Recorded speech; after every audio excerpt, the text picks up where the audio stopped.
Ehkä se nyt huomas täällä sitten, että hei, mä saan muuten ihan itse tehdä mitä mä haluan. Niin, kyllä se on tottunut siihen, että se yksin niinku ollaan, yksikin on, mutta tosiaan niinku, mut just silleen, että se pelästyy esimerkiksi tuolla kun lintu meni tuolla metässä, niin se tälleen näin niinku, että just mä ajattelin, että se pelästyy. Mutta tiedätkö mitään, kun jos se pelästyy semmosia, mitkä niinku päältä joku varjo tai muu tulee, niin silloin pentuaikana, nyt se on Portugalista tullut tuo koira, ja miten ne käsittelee siellä päin maailmaa koiranpelissä. Niitähän mennään just ja otetaan tällä lailla ja kaikkea. Se asuu siellä toimistohuoneen peräkulmassa. Mä oon käynyt asunut viikon siellä hänen kanssaan.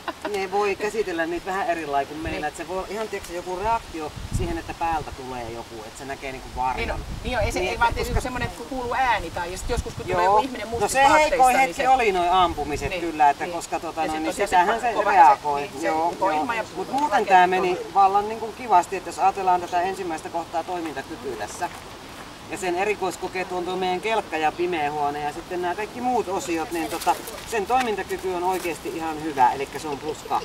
Itsenäisesti ratkoo järkevästi, reippaasti noita ongelmia. Kelkkaa se meni ihan kohta siinä tutkimaan, vaikka sitä se pelotti tosi paljon, niin se meni kuitenkin niin kuin, että minähän menen tästä ja menen haista. Se pimeissä se nuuski sitä huonetta häntä pystyssä ja kulki ihan reippaasti. Ei sitä kiinnostanut sinun löytäminen, mutta se ei ole se olennainen, vaan se, että se oli reipas siellä koko aika. Tuli heti siihen, mutta siis se kääntyi ympärillä. Ja sitten se lähti haistelemaan ja nuuskinta kuului, kun se meni siellä. Että se teki asiallista hommaa siellä, vaikka se välittänyt sinun etsiin, mutta se ei ollut niinku missään vaiheessa pelokas eikä muuta. Ja noissa puolustuksissa niistä vähän vetäytyy jossain kohti, mutta muuten se on tosi omatoiminen ja ihan järkevällä tavalla toimiva koira. Sitten terävyys on tuo meidän seinäkoe, missä sitten katsotaan kuinka se rupeaa aggressiivisesti reagoimaan, jos se kokee itsensä uhatuksi.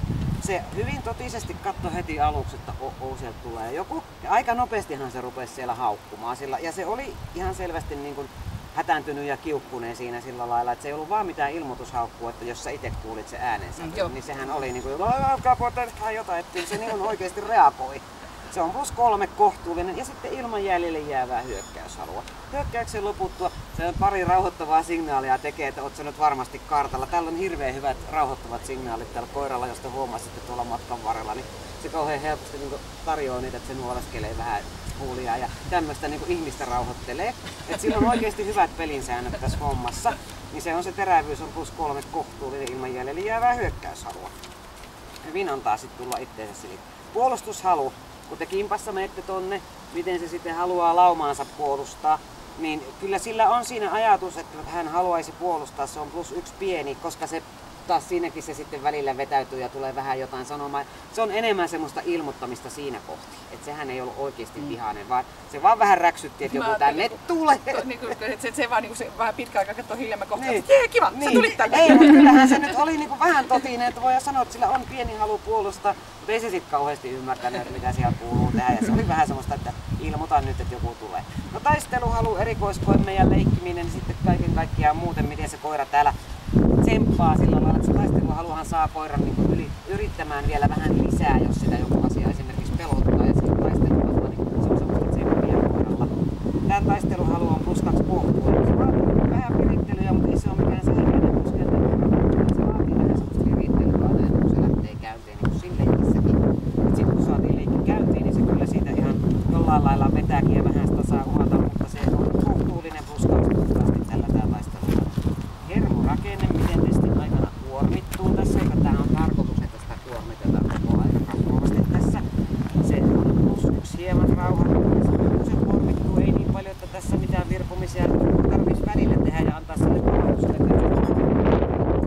Sitten on temppelyinen, sen oikea-aikaiset reaktiot tekisivät siihen, mikä on olennaista ja miten se sopeutuu tilanteisiin, niin sillä on pienet viiveet, että se on +2 kohtuullisen vilkas. Se ei ole ihan aina niin sillä lailla heti, että jotain tarvitsisi tehdä, vaan se ensin vähän funtsaa sitten seuraavaksi. Kovuus, miten se muistelee näitä ikävyyksiä, mitä täällä matkan varrella sille on tehty, niin se pikkusen muistaa, mutta ei sitä jää sen kummemmin häiritsemään, mutta se on hieman pehmeä +1. Kyllä siihen pystyy vaikuttaa, mutta ei niin sillä että ne häiritsisi hänen tekemisiään millään lailla ikävyydet, mitä matkalla on. Luoksen päästävyys on hyvän tahtoinen luoksen päästävä avoin +3.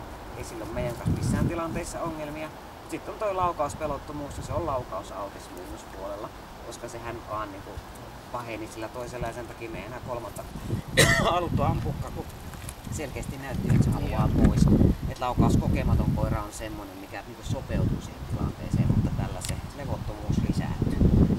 Tuloksena on 172 plus pistettä eikä me mitään miinuksia sitten otettu, eli ne pisteet saatte ihan